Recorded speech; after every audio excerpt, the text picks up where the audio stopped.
네, 우리가 여행할 때에 드는 여행자 보험이라는 게 있죠. 예, 국내 또는 해외로 여행하는 자가 여행 중에 뜻하지 않는 사고에 의해서 건강이나 생명 또는 신체 재산상의 상해에 대해서 보상받기 위해서 여행 출발 전에 미리 가입하는 보험을 우리가 여행자 보험이다라고 이렇게 부릅니다. 심지어 요즘은 한국 교회에서 중고등부 학생들이 수련회 갈 때도 2박 3일 또는 3박 4일 수련회 갈 때도 여행자 보험을 가입하는 것이 일상이 되었습니다. 이런 보험을 우리가 여행자 보험이라고 하는데요. 여행자 보험에 가입한 그 여행자는 여행 중에 당하는 불의의 사고에 대해서 그 보험 약관과 규정에 따라서 소정의 금전상의 보상을 받게 됩니다. 오늘 본문에 보면 여행자 보험과 같은 것이 등장합니다. 모세를 호렙산 가시떨기 불 가운데 부르시고 그를 만나 주신 하나님께서는 모세를 당신의 언약의 백성을 구원하기 위해서 애굽을 향한 여행을 보내시는 것이 오늘 본문의 내용의 한 부분입니다. 우리가 지난 3시간에 걸쳐서 살펴본 바대로 하나님께서 모세를 선택하셔서 애굽으로 보내시려고 하시나 모세는 5가지 이유를 들어서 하나님께 소명 거부 반응을 보였습니다. 첫 번째가 어떤 것이었죠? 내가 무엇이 간대. 그렇죠? 내가 무엇이 간대. 이 퍼스널 아이덴티티 문제, 휴먼 아이덴티티 문제를 가지고 질문하면서 저는 안 되겠습니다 라고 이야기를 했습니다. 두 번째는 무엇이죠?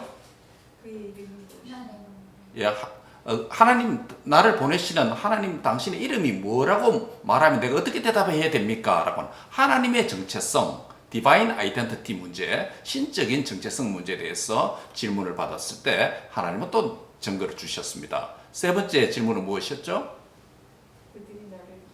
예, 그들이 나를 믿지 아니하면 또 그들이 내가 하는 말을 듣지 아니하면 모세와 이스라엘 백성들 사이에 존재하는 신뢰의 문제, 그렇죠? 서로 사회적인 신뢰의 문제, 그 소셜 아이덴티티 문제다라고 말씀을 드렸습니다. 네 번째는 뭐죠?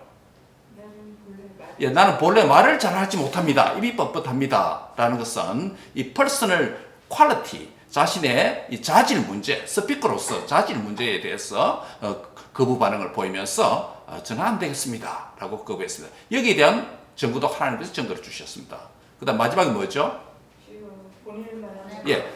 이 말하면 4번 정도 해서 설득하고 증거를 주시고 마치 여행자 보험과 같은 것을 안전장치를 마련해 줬는데도 가지 아니하니 우리가 갈 법도 한데 이제 보낼만 한 자를 보내소서 라고 말합니다. 이런 4가지 충족을 하나님께 시켜주신다면 저 말고 다른 사람도 얼마든지 할 수 있습니다 라고 하는 이 소셜 프라이오리티 문제, 다른 사람의 우선권 문제를 질문하면서 또한 거부를 했습니다. 이 문제에 대해서도 하나님은 증거를 주시고 또 함께 하겠다고 약속까지 주셨습니다. 그래서 바로 이제 소명을 거부하고 의심하고 거절하는 모세에게 하나님은 표적과 또 사인, 표징을, 기적을 베풀어 주셔서 모세를 그렇게 가기 싫다고 하는데 설득시켰어. 그렇게 애굽을 향하여서 보내었습니다. 모세가 결국 순종한 거죠. 하나님께서 모세에게 주신 여러 가지 이 표적과 함께 하시겠다는 사인을 주신 것은 바로 시내산에서 애굽까지 그리고 애굽에서 시내산까지 이 라운드 트립, 왕복 여행에 필요한 여행자 보험과 같은 그런 안전장치를 모세에게 확실히 주었다라고 말할 수 있는 것입니다. 그 모세 두려울 게 없죠. 이제 자기가 5가지 의문사항, 거부사항, 소명의 불응, 반항, 불순종 다 하나님께서 설득해 주시고 다 함께 해주시다고 각각의 의심마다 각각의 질문마다 친절하게 다 응답해 주셨기 때문에 거부할 여지가 전혀 남아있지 않는 것입니다.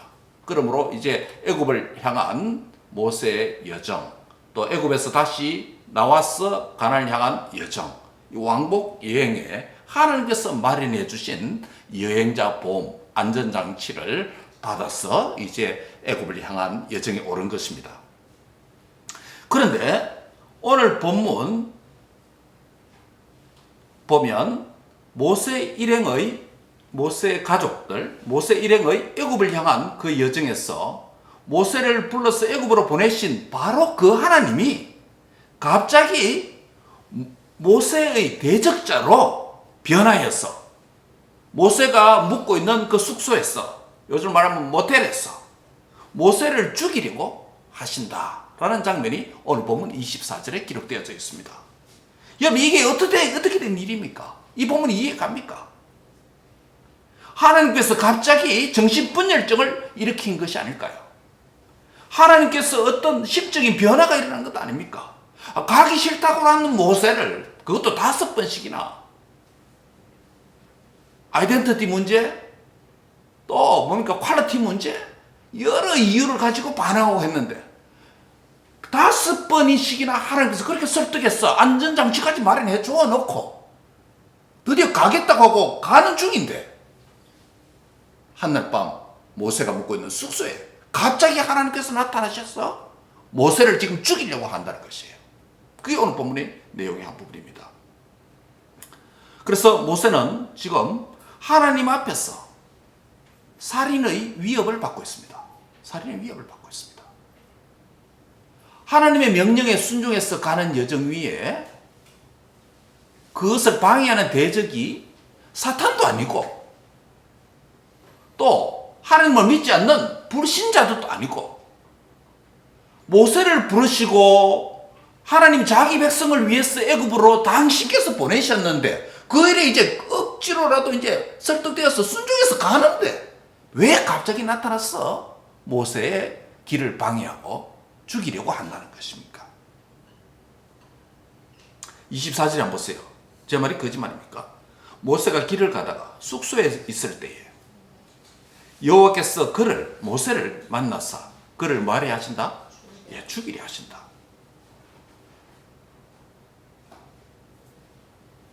애굽에 가지 않겠다는 모세를 억지로 가도록 설득하신 하나님께서 갑자기 돌변하셨습니다. 하나님께서 모세에게 이토록 큰 배신을 과연 때리시는 것입니까? 여행자 보험, 다양한 기적과 표징으로 안전장치까지 마련해 주신 그 하나님께서 애굽으로 직접 보내신 모세를 왜 난데없이 갑자기 죽이려고 들어다치셨습니까? 하나님의 계획에 어떤 변화가 일어난 게 아닐까요? 아니면 모세가 지금 잘못된 길로 들어선 것 아닐까요? 마치 어느 선지자처럼, 요나 선지자처럼 어디로 가지 않고 하나님이 가라는 니느웨로 가지 않고 다시스로 도주하는 니느웨처럼 모세가 지금 애굽으로 가는 척하다가 방향을 턴해서 지금 자신의 길을 가고 있는 것입니까? 전혀 그렇지 않습니다. 모세는 애굽을 향한 순종의 길에 올랐습니다. 그것도 온 가족이.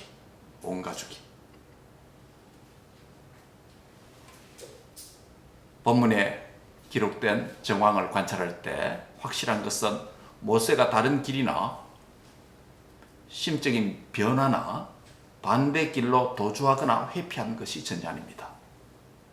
본문 20절에 보면 밝히 말씀합니다. 모세가 누구와 함께? 그 아내와 또 누구?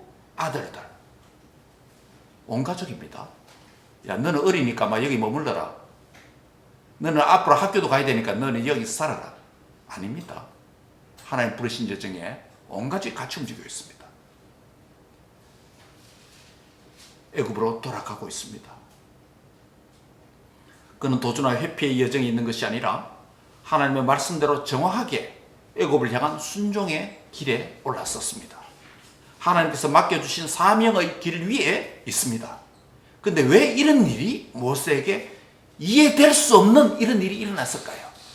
왜 이런 시련이, 이런 고난이 모세에게 장애물이 그 앞에 있는 것일까요? 오늘 본문 25절에서 모세의 아내 시보라가 이 장면에서 3가지 행위를 합니다. 첫 번째는 어떤 행위가 있습니까? 그의 아들, 아마 장자인 것으로 생각됩니다. 그의 아들에게 할례를 행하는 일입니다. 이어지는 두 번째 행위가 무엇입니까? 그녀가 무엇을, 목적어가 생략되어 있습니다. 원문에는. 그녀가 무엇을 모세의 발에 던져 행위가 있습니다. 마지막 세 번째 행위는 앞의 두 개의 행동으로 한 행위와 달리 말로, 언어로 한 언어 행위가 있습니다. 그녀가 무슨 말을 했죠? 25절 끝에 당신은 참으로 내게 뭐다? 피난편이다. 굉장히 어려운 표현을 하고 있습니다. 대체 이게 무슨 말일까요? 오늘 본문에는 이해하기 어려운 부분이 한두 곳이 아닙니다.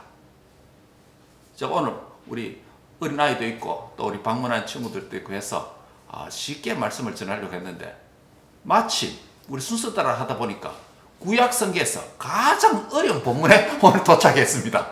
그럼에도 불구하고 순서로 가기 때문에 스킵할 수는 없고 최대한 제가 성령의 인도하심과 또 정성을 다해서 쉽게 설명해 보려고 합니다.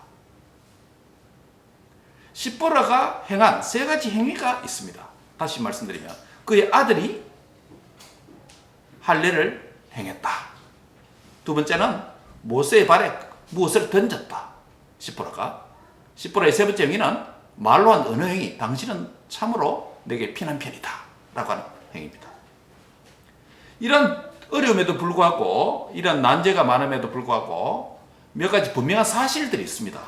자, 어려운 문제를 일단 접어놓고 확실한 사실이 몇 가지가 있습니다. 무엇일까요? 첫째는 십보라가 그의 아들에게 무엇을 행했다? 할례를 실제로 행했다는 사실이에요. 이건 우리가 빼도 박도 못한 사실이에요. 예, 분명한 사실이에요. 본문 볼 때. 두 번째는 십보라가 할례를 행한 후에 그 무엇을 그의 발에 갖다 댄 행위가 모세를 죽음에서 생명으로 건져냈다는 사실입니다. 이건 분명합니다. 본문을 읽을 때. 이걸 대니까 모세가 하나님께 죽이려고 했는데 하나님께서 생명으로 다시 살도록 해주셨다는 겁니다. 이 두 가지 사실은 분명한 사실이에요. 다른 해석하기, 이해하기 어려운 난제들이 많지만 분명한 사실은 이것입니다. 우리가 무슨 일을 하든지 어려운 일이 많이 부딪히면 어려운 것부터 하려고 하지 말고 가능한 거, 해결 가능한 거, 쉬운 것부터 접근하면 하나하나 그것이 주령에 비해서 어려운 문제도 해결될 때가 있습니다. 그와 마찬가지로 성경을 본문을 해석할 때도 마찬가지예요. 어려운 문제들이, 어려운 난제들이 산같이 둘러싸였으니까 이 본문을 뚫고 들어가서 해석하고 나에게 적용해야 되는데 이게 풀리지 않는 거예요. 이럴 때는 확실한 것, 쉬운 것, 차근차근 해결해 나가면 어려운 난제가 풀립니다. 오늘 또 그런 방식을 취하려고 합니다. 이런 확실한 사실로부터 우리는 다음의 질문을 던질 수가 있습니다. 왜 모세가 직접 그의 아들에게 할례를 행하지 않고 누가 행했다고요?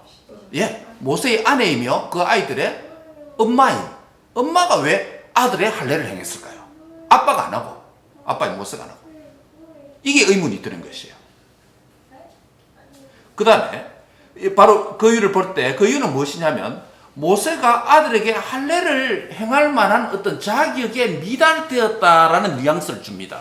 모세가 아빠가 할례를 행하려고 하는데 엄마가 대신 행했으니까 아빠는 지금 하나님부터 죽임을 당하려고 하는 위치에 있고, 그러니까 모세는 자격이 좀 모자란다, 결핍되어 있다라고 봅니다. 그런 가능성에 우리가 추정을 할 수 있습니다. 어떤 미달사항이 있을까요? 모세에게. 모세의 할례 문제입니다. 모세는 어디서 태어났죠? 애굽에서 태어났습니다. 애굽에서 태어나서 40년간 애굽에 생활을 했습니다. 그 다음에 남은 40년 어디서 생활합니까? 미디안에 있습니다. 지금 나이가 미디안에 있으니까 80세 된 겁니다. 모세가 할례를 받지 못할 가능성이 있습니다. 왜냐하면 당시에 형 아론과 달리 3년 차이 나는 아론과 달리 모세 때는 어떤 일이 있었냐면 모세 때는 태어난 아이를 어떻게 해요? 나일강에 빠뜨리라고 하는 바로 왕의 명령이 있었던 때예요. 아론 때는 없었어요. 모세 때에 다른 왕이 등장해서 그런 일이 일어났습니다. 그렇다면 그 아이를 태어나자마자 또 산파를 통해서 죽이려고 하는 일도 안 되었고 태어나자마자 그 아이를 나일강에 빠뜨려야 되는 그 위기 상황에서 난 지 8일 만에 모세 부모가 할례를 한다라고 하는, 그것은 굉장히 큰 위험입니다. 아이가 울기도 하고 소리를 내기도 하고 들킬 가능성이 많은 거예요. 이렇게 본다면 모세는 뭘 안 받았다? 할례를 안 받았을 가능성이 있습니다. 그 다음에 그러면서 바로 왕의 공주의 아들로 입양을 되었습니다. 왕궁 생활이 시작됩니다. 적어도 40년간. 그러면 이스라엘 사람이 할례 제도가 있을 뿐만 아니라 애굽 사람들도 고대 근동인들도 할례가 있습니다. 이스라엘 할례와 차이점이 있습니다. 남녀노소가 다 고대 근동에 할례 제도가 있었습니다.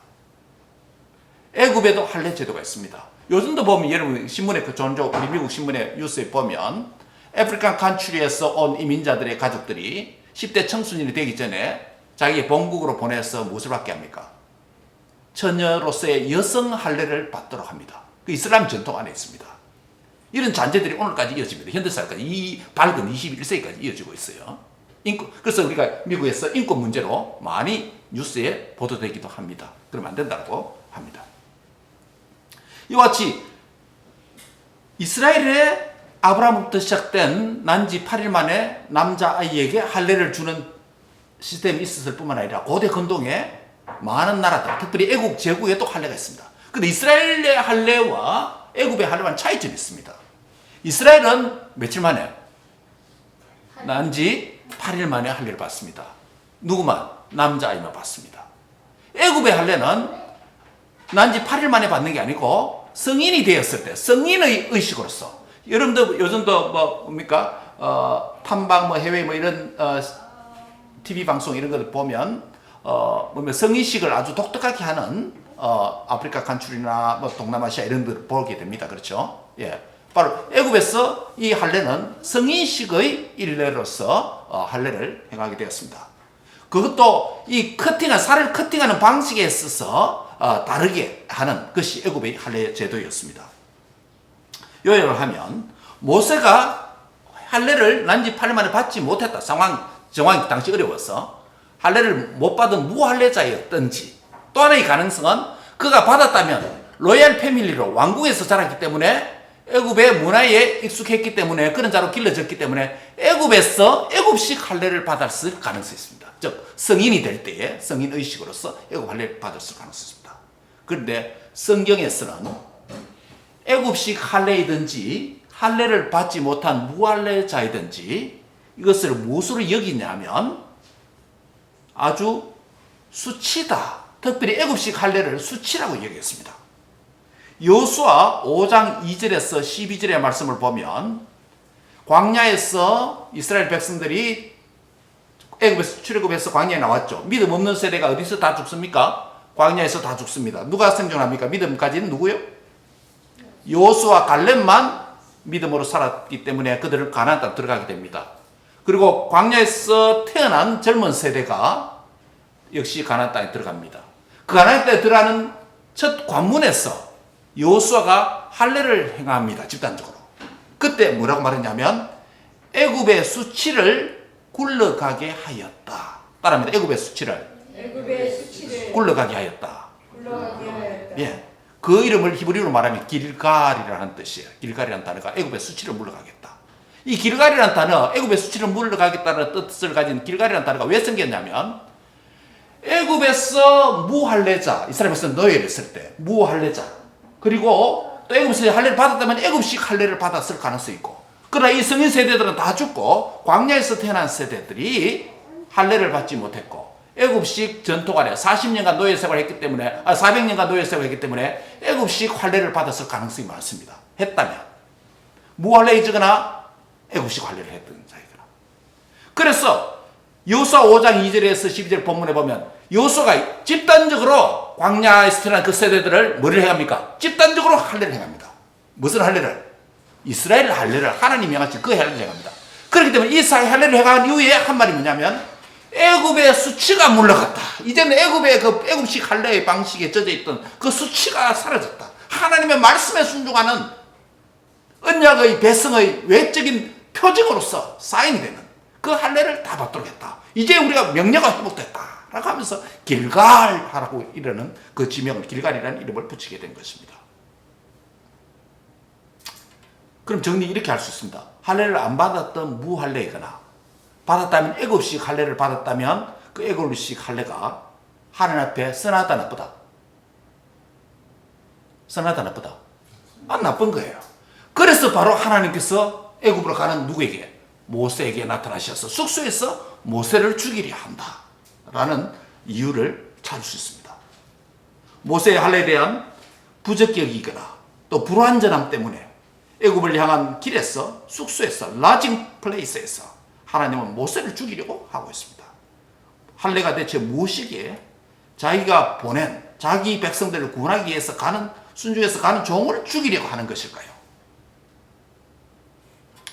출애굽의 구원 사역의 도구로서 모세의 자격 여부는 그를 향한 하나님의 부르심 소명과 또 맡은 일, 사명의 관점에서 이해할 수 있습니다.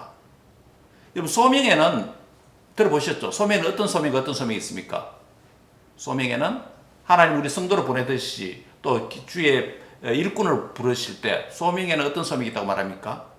내적 소명과 외적 소명이 있다고 부릅니다. 내적 소명은 하나님께서 나를 말씀과 성령을 통해서 당신의 종으로 당신의 특별한 일을 하도록 위해서 부르셨다 하는 하나님과 관계에서 일어나는 소명입니다. 그건 우리가 내적 소명이다. 인터널 소명이다. 그렇게 부릅니다. 인터널 콜링이다 라고 부릅니다. 그 다음 인터널 콜링만 있어서 내가 신학교 간다, 내가 일을 하겠다 라고 말할 수는 없는 거예요. 외적 소명도 필요합니다. 나의 가족들을 어떻게 생활하는지, 나의 환경은 어떻게 돌아가고 있는지, 또 나를 주위의 사람들이 나 어떻게 평가하는지, 이런 것들을 점검하는 것을 외적 소명이라고 합니다. 그 신학교 가면 내가 신학교 왔는데 첫 면접하면 이 교수님들이 묻습니다. 어떻게 신학교 오게 됐습니까? 뭐 이렇게 한다. 이런 게 하나님의 내적 소명이다. 그 다음에 그 외적으로 주위의 사람들, 부모님과 교인들은 당신을 어떻게 평가합니까? 이런 것도 묻습니다. 그게 외적 소명을 확인하기 위한 것이에요. 만약에 모세가 출애굽의 도구로서 하나님 백성을 구원하기 위해서 애굽을 가는 일꾼으로 부름을 받은 장면 어디였어요? 호렙산 가시떨기에서 하나님과 그 만남, 5가지 질문하면서 응답받은 그 대화의 과정, 그 장면을 우리가 하나님과 관계에 있으니까 뭐라고 부를 수 있습니까? 소명 가운데? 내적 소명이라고 부를 수 있습니다. 그럼 모세가 내적 소명을 받았고 확실한 증거를 받은 거죠. 의심할 여지가 없습니다. 의심할 여지가 없습니다. 이 본문을 읽은 현대 독자나 모세 자신도 생각할 때 그렇게 그거 보고 하는 그 깊은 대화 가운데서 이루어졌기 때문에 설득당했기 때문에 모세 자신도 이 소명을 의심할 필요가 없습니다. 그런데 그에게 시내산 가시떨기 앞에서 애굽으로부터 언약 백성을 인도하는 내적 소명을 받았을지라도 외적인 무엇이 더 필요하지 않을까?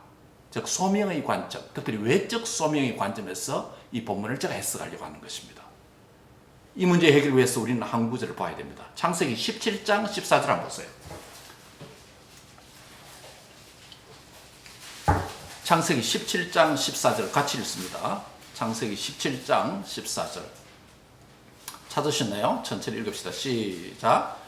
할례를 받지 아니한 남자는 곧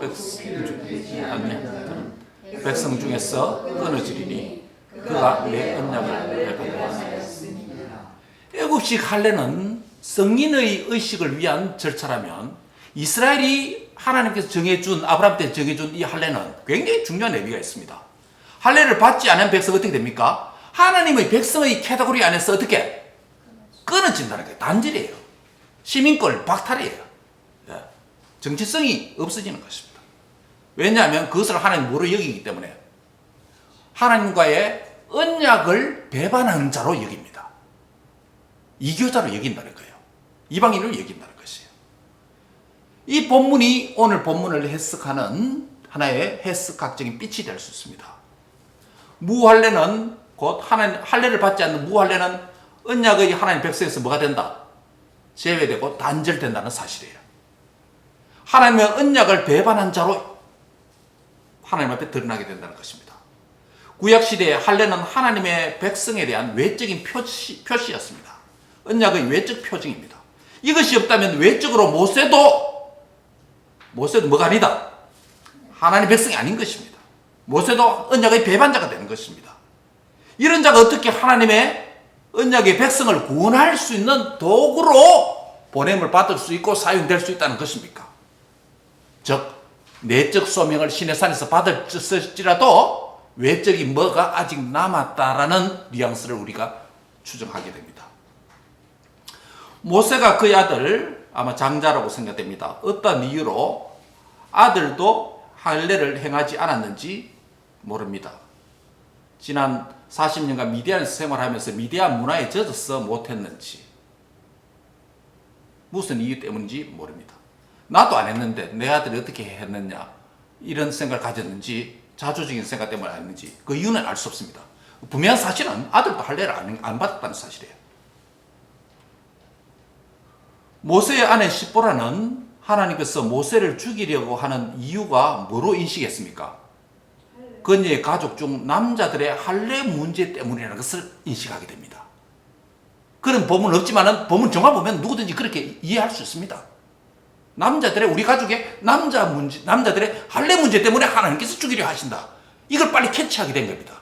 법문이 생략되어 있는지 모릅니다. 그 안에 행간에 하나님께서 충분히 말씀하고 설명했는지도 모릅니다. 그럼 우리는 법문에 그런 기록이 없기 때문에 모릅니다. 어쨌든 시보라는 우리 집 구석에 남자들이 할례 문제 때문에 하나님께서 지금 남편을 죽이려 하는구나, 애 아빠를 죽이려 하는구나, 이 사실은 분명한 것 같아요. 그 사실은 분명합니다. 이것을 하나님께서도 그 이유를 모세 가족에 아마 설명하신 것으로 보입니다. 모세와 시보라가 눈치가 빨라서 알았는지는 모르겠으나 아마 하나님께서 설명해 주지 않았겠어요? 죽이려고 하는 이 엄청난 문제니까. 물론 이런 내용은 본문이 생략하고 있다고 볼 수 있습니다. 그래서 시보라는 이 문제를 바로 잡는 행위를 지금 하려고 하는 것입니다. 결국 시보라의 행위는 모세와 아들을 죽음에서 생명으로 옮기는 중요한 행위를 하고 있는 것이 됩니다. 그렇다면 모세의 가족 가운데 남자들이 왜 지금까지 할례를 받지 못했던 것인가? 아까 말씀드렸죠. 이스라엘 백성들은 생후 8일째 할례를 받도록 규정되어 있습니다. 모세의 나이가 현재 80세 정도이니 아들의 나이도 40세 정도 된 것으로 추정합니다. 모세의 경우 태어난 지 3개월간 숨겨서 기를 만큼 은밀하게 자랐기 때문에 할례를 행한다는 것은 무리가 있다고 보여집니다. 만약 모세가 애굽의 공주의 아들로서 애굽 문화대로 행해져서 입양되어서 성인으로서 그때에 할례를 받았다면 애굽식 성인 할례를 받았다고 할 수 있습니다. 그러나 이러한 무할례나 애굽식 할례는 하나님께서 수치를 굴러가게 했다 할 만큼 인정하지 못하는 할례였습니다. 모세가 할례를 받지 않은 무할례자였던지 아니면 애굽식의 불완전한 할례였던지 이것 때문에 하나님은 애굽을 향하여서 나아가는 모세를 지금 멈추려고 하는 것입니다. 아니, 죽이려고 하는 것입니다. 모세의 아들도 할례를 받지 못한 것은 아마 미디안에서 살면서 모세 자신이 자신의 할례 자격 여부 때문에 고민했는지 모릅니다. 그렇다면 지금 하나님의 요구 충족 조건이 뭐라고요? 할례의 문제이고 우리 집 구석의 할례의 문제고 모세의 일행 중에서 지금 할례 의식을 행할 유일한 인물은 누구밖에 없다. 엄마, 아내인 시보라밖에 없다라는 결론이 이룰 수 있습니다. 이 긴급한 상황에서 시보라는 어떻게 행합니까? 수술력 매수도 있는 거 아니고 주위에 보니까 돌칼, 부싯돌 취해서 소독을 했는지는 모르겠습니다. 그녀의 아들에게 할례를 행했다라고 25절에 그렇게 말씀합니다. 사실은 모세가 할례의 대상에서 우선순위, 영순위입니다. 왜냐하면 하나님께서 지금 누구를 죽이려고 합니까? 모세를 죽이려고 하는 겁니다. 아들을 죽이려고 하는 게 아니고 지금 모세를 죽이려고 하는 나타난 겁니다. 이 말은 모세가 죽임의 대상이 되고 있다. 죽임의 동인을 자기 몸에 갖고 있다는 것이 됩니다. 모세가 영순이에요. 그런데 왜 모세에게 할례를 안 해가고 아들에게 할례를 행하는가라는 문제입니다. 여기에 대한 질문에도 답을 해야 되겠죠. 모세가 지금 할례를 행한다면 애굽을 향한 중요한 이 여행의 육체적 불편함으로 여행 자체가 상당 기간 늦어질 것으로 아마 염려한 것으로 보입니다. 여러분 창세기 34장 25절에 보면 이스라엘의 자손들이 가나안 족속들이 남자들에게 할례를 행하면 우리와 통혼을 하겠다고 이렇게 제안한 적이 있지 않습니까? 그 할례 받고 뭡니까? 받아서 그 다음날에 가서 형제들이 가서 다 죽여버렸잖아요. 전쟁 참여할 수 못하도록. 우리 군대에서도 잘 압니다. 그렇죠? 군대에서도 우리가 위생병을 통해서 포경 수술을 할 때 군사력 훈련에 지장 없는 기간에 정해서 그렇게 하도록 한 이유도 바로 거기에 있습니다. 만약에 모세가 할례를 영순위의 대상이고 그것 때문에 모세를 죽이려고 하나님이 하시는데 모세에게 할례를 행하면 애굽을 향한 여행이 적어도 2주 이상 길어질 수 있다. 타이밍이 맞지 않다라는 것으로 이해할 수 있습니다.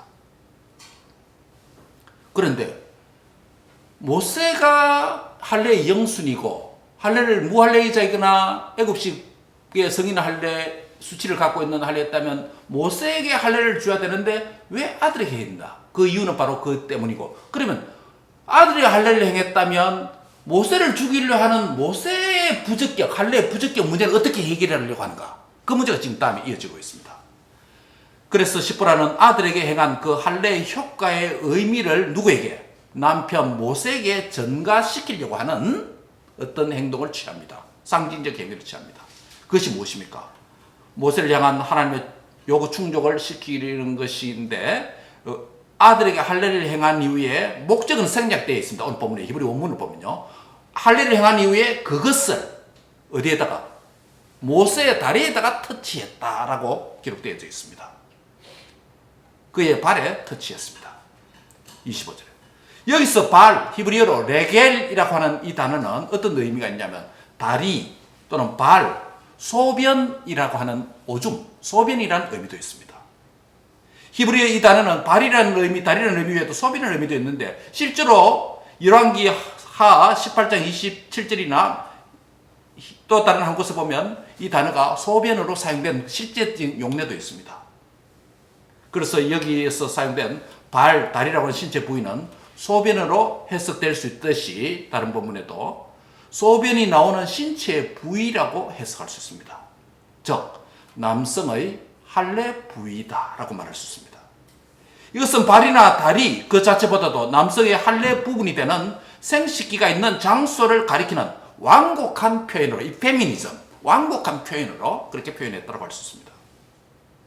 시보라가 그녀 아들에게 할례를 행하고 난 후에 그 피 묻은 포피 덩어리를 남편 모세의 다리 부분을 터치했다. 즉 할례를 행한 신체 부위를 포괄적으로 터치했다라고 할 수 있습니다. 이것은 모세 아들의 할례의 효과를 누구에게? 모세에게 그 효과를 전가시키는 상징적인 어떤 행위가 되었다는 것이요. 바로 이것을 하나님께서 이해하시고 하나님께서 인정하셔서 모세를 죽음으로부터 어떻게 됩니까? 살려주는 결과를 만들어내게 된 것입니다. 이 말은 그 하나님께서 그 상징을 받아들였다는 것이 되겠죠? 하나님께서 그것을 인정했다는 것이 되겠죠? 모세가 이제 하나님 백성으로서 내적 콜링을 가시떨기에서 받았으나 이제 외적인 콜링으로서, 외적 조건으로서 할례의 문제가, 그러나 간접적으로 아들이 할례를 통해서 어머니가 포피 덩어리를 모세의 다리에 터치함으로 말미암아 모세도 할례를 받은 것으로 인정해 주겠다라는 결론이 된 것이에요. 이제 이 문제가 해결된 겁니다.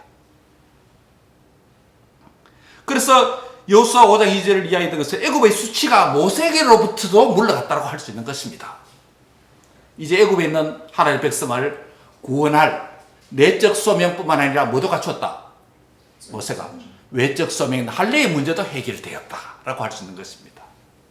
전적으로 이것은 하나님의 은혜로 되어진 것입니다. 죽이려 하시다가 이 할례 문제를 은혜롭게 모세가 직접 행하지 않은데도 아들이 할례를 통해서 대신해 주었기 때문에 전가된 할례의 효과이기 때문에 하나님은 은혜로 되어졌다라고 했습니다. 그래서 콜링도, 내적 소명인 콜링도 은혜로 되어졌고 외적 소명인 할례의 문제도 은혜로 되어졌다. 하나님께서 은혜로 저와 여러분을 하나님의 백성으로 불러주신 줄 믿습니다. 예, 은혜예요. 전적 은혜예요. 마지막으로 우리가 살펴볼 난해한 문제는 당신은 나의 피난편이다 라고 하는 이 언어 행위에 대한 문제입니다. 시보라는 아들에게 할례를 행한 후에 피 묻은 포피 덩어리를 남편의 할례 부위에 있는 다리 부분에 갖다 대면서 당신은 나에게 또는 나를 위한 피난편입니다 라고 고백을 합니다. 이 부분에 70인역의 번역은 어떻게 되어 있냐면 내 아들의 할례의 피가 그쳤다 라고 되어 있습니다. 여기서 난해한 표현의 의미가 무엇입니까? 당신은 나의 피난편입니다 라고 하는 표현입니다. 이 피난편이다라고 하는 원래적 의미는 어떤 의미였냐면 한 여성이 결혼 관계에 있는 남성에 대해서 말을 할 때 사용된 표현이었습니다. 고대에. 이 표현은 한 신부를 위해서 한 신랑이 되었다라는 의미입니다. 자, 한 신부를 위해서, 한 여인을 위해서 신랑이 되었다.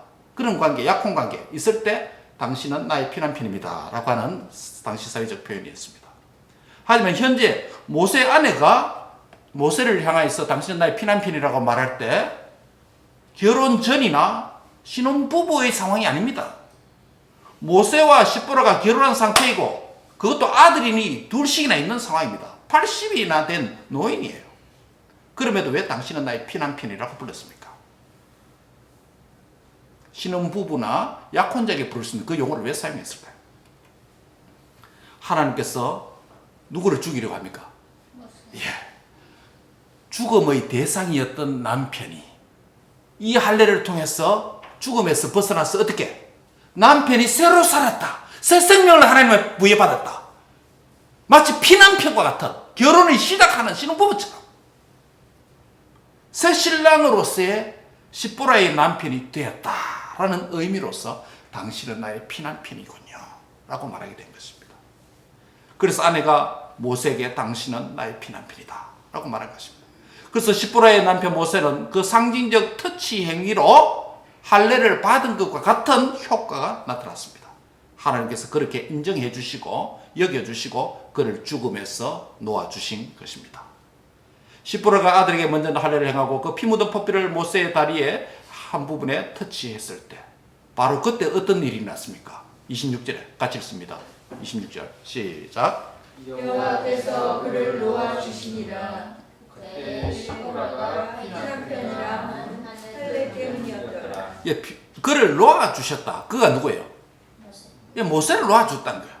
모세를 놓아줬다는 말은 무엇입니까? 그를 죽이려고 했던 이유가 해결됐다는 것이요. 생명으로 살아났다는 겁니다.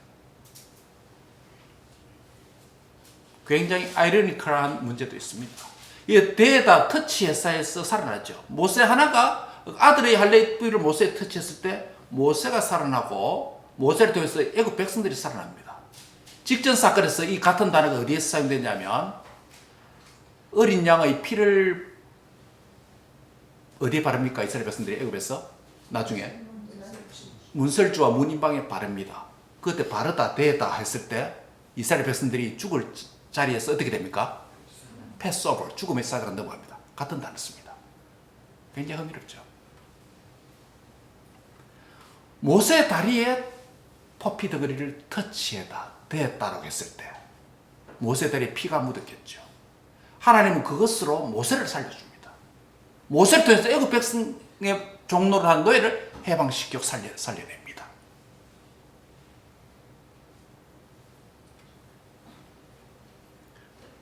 대다라고 하는 이 단어를 연구한 최근에 한 목사가 발표를 했는데 살펴보니 그게 있어요. 그러면 모세의 관점에서 보면 죽음에서 생명으로 옮겨졌다는 것이 됩니다. 아내 시보라의 관점에서 보면 어떻게 됩니까? 죽은 남편이 뭐가 됐다? 새 신랑이 됐다. 살아난 새 신랑이 됐다는 겁니다. 피난편. 애굽에 있는 이스라엘 자손들 입장에서 보면 어떻게 됩니까?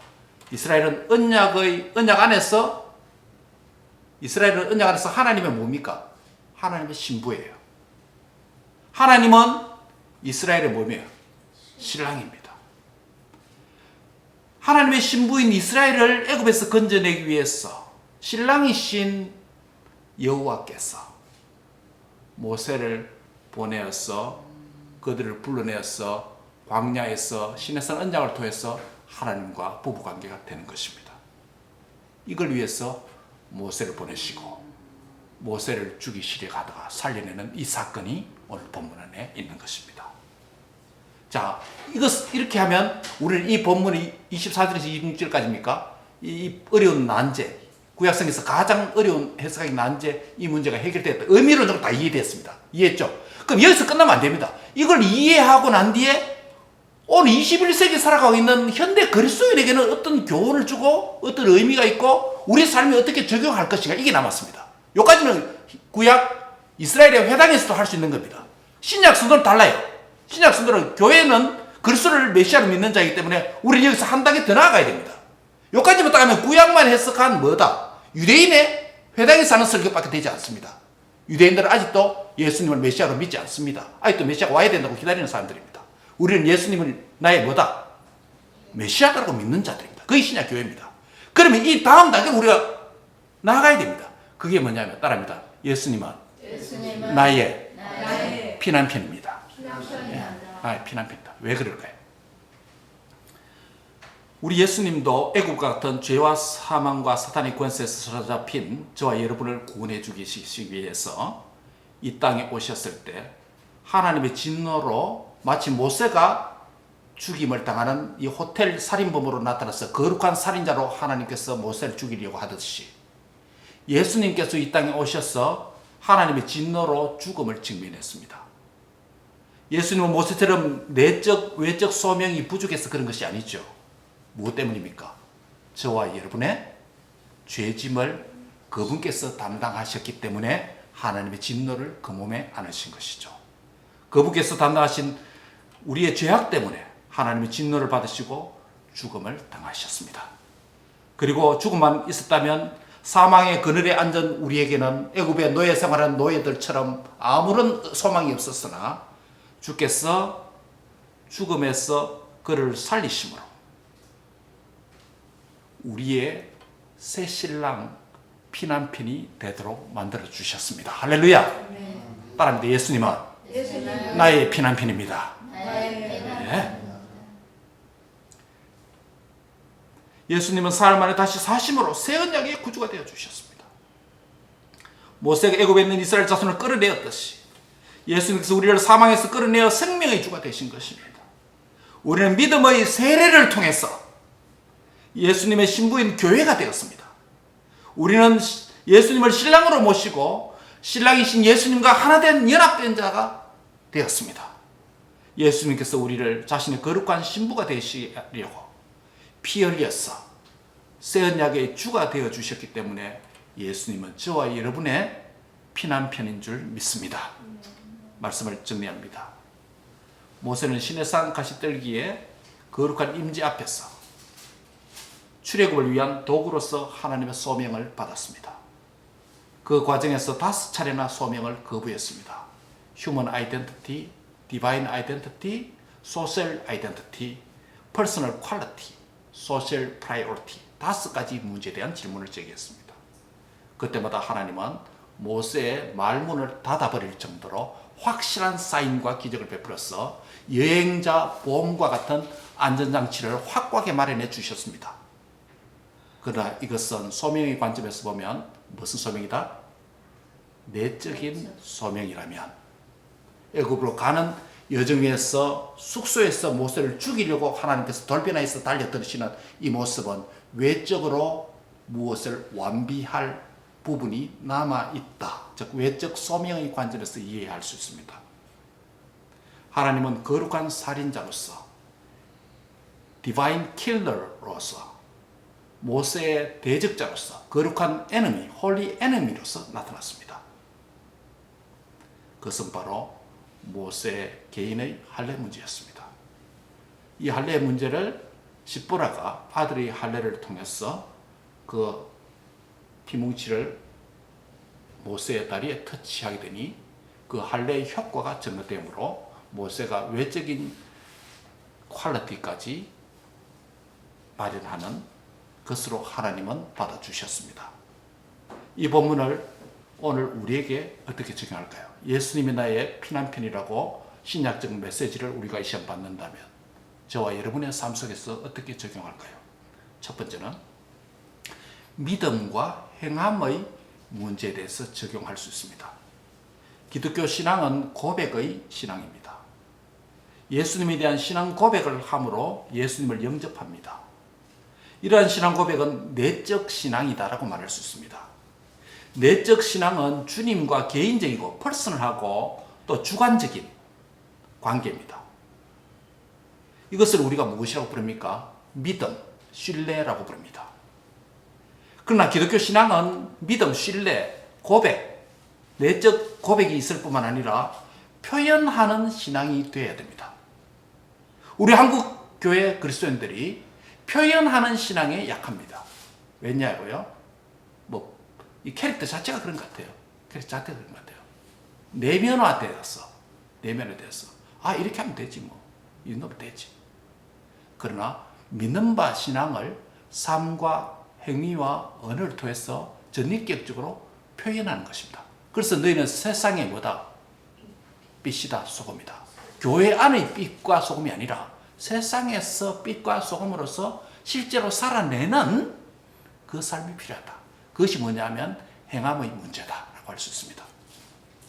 즉 우리의 믿는 바 신앙을 내적으로 교회 안에서만 누리고 내 개인 안에서 이너라이제이션, 내면화된 것이 아니라 외적으로 세상에서 빛과 소금으로 비추고 맛을 보여주는, 즉 행함이 있는 그리스도인으로 살아가는, 믿음과 행함이 일치되는 성숙한 그리스도인으로 살아가는 저와 여러분 될 수 있기를 바랍니다. 두 번째는 어디에 적용하냐면 마지막으로 우리의 세례와 성찬에 대해서 이 본문을 적용하고 싶습니다. 우리는 매월 첫 주일을 성찬주일로 지킵니다. 다다음 주에 우리의 성찬주일이죠. 8월 성찬이죠. 우리는 복음에 대한 내적인 믿음을 바탕으로 해서 세례라고 하는 외적 의식을 통해서 죽음으로부터 생명으로 옮긴 자라는 것을 확정받았습니다. 우리 세례를 통해서, 교회에서 물세례를 통해서. 세례 받은 자는 주님으로 받은 그 생명을 또한 성찬이라고 하는 외적 의식을 통해서 먹고 마심으로 하나님의 백성됨을 외적으로 표현하고 누리게 됩니다.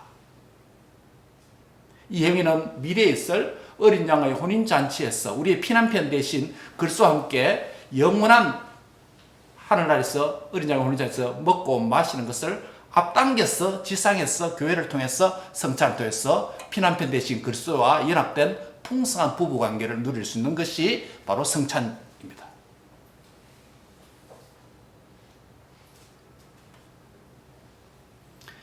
이런 점에서 신앙은 내적인 믿음이라고 하는 내용이 있을 뿐만 아니라 외적으로 표현하는 세례와 성찬과 같은 의식이 필요합니다. 주님이 제정해 주신 의식이 필요합니다. 내용만 있으면 되지 형식은 필요 없다라고 하는 사람들이 종종 있습니다. 젊은에서 독일에서 온 이민자 계통의 그리스도인들, 아미시 커뮤니티가 그렇습니다. 내적 신앙이 있으면 되지 외적으로 현대 문화를 거부하고 문명을 거부하고 옷은 검은 옷을 입고 차는 타지 않고 마차를 타고 말을 타고 전기불을 켜지 않고 호롱불을 켜고 살아가는 그룹이 미국의 아미시 커뮤니티가 곳곳에 있습니다. 신앙은 내용도 중요하지만 좋은 그릇이라고 하는 형식도 중요합니다. 깨끗한 그릇에 담을 좋은 내용도 있어야 되고 좋은 내용도 아름답게 단장할 수 있는 깨끗한 그릇도 형식도 필요합니다. 예수님을 믿는 것을 통해서 외적인 형식, 의식도 신앙생활에 중요합니다.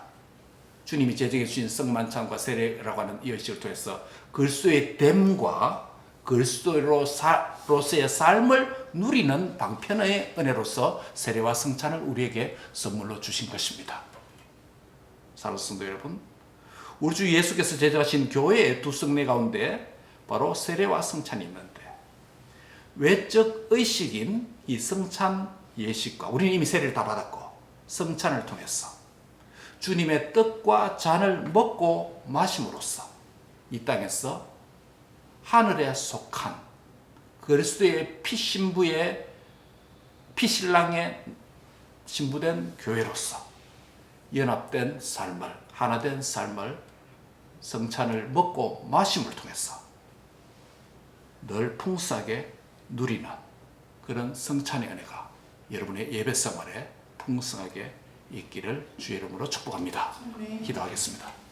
하나님 감사합니다. 구약성경에서 가장 난해한 본문을 오늘 또 함께 이해하고 생각할 수 있도록 성령께서 조명해 주심을 감사합니다. 또한 이 본문의 문맥을 또 의미를 이해한 이후에 거기서 그치는 것이 아니라 그리스도인에게는 어떤 의미인지 예수 그리스도께서 나의 피난편이라는 메시지를 주심을 감사합니다. 더불어서 이 메시지를 우리의 삶에 적용을 하기를 원합니다. 사랑하는 주님, 특별히 우리의 믿음과 행함의 일체에 대해서 적용하게 해 주옵소서. 우리의 믿는 바 신앙을 잘 표현하는 자 되도록 역사해 주옵소서. 또한 하나님 아버지여 내용과 형식, 또한 우리의 특별한 주님이 제정하신 의식인 세례와 성찬에 대한 의미도 새롭게 하는 기회가 되게 해주시고, 더욱더 주님을 우리의 신랑으로서, 신부로서 성찬을 통해서 풍성하게 누리는 아름다운 성도의 예배 생활이 되도록 복을 주옵소서. 감사하고 예수님의 이름으로 기도합니다. 아멘.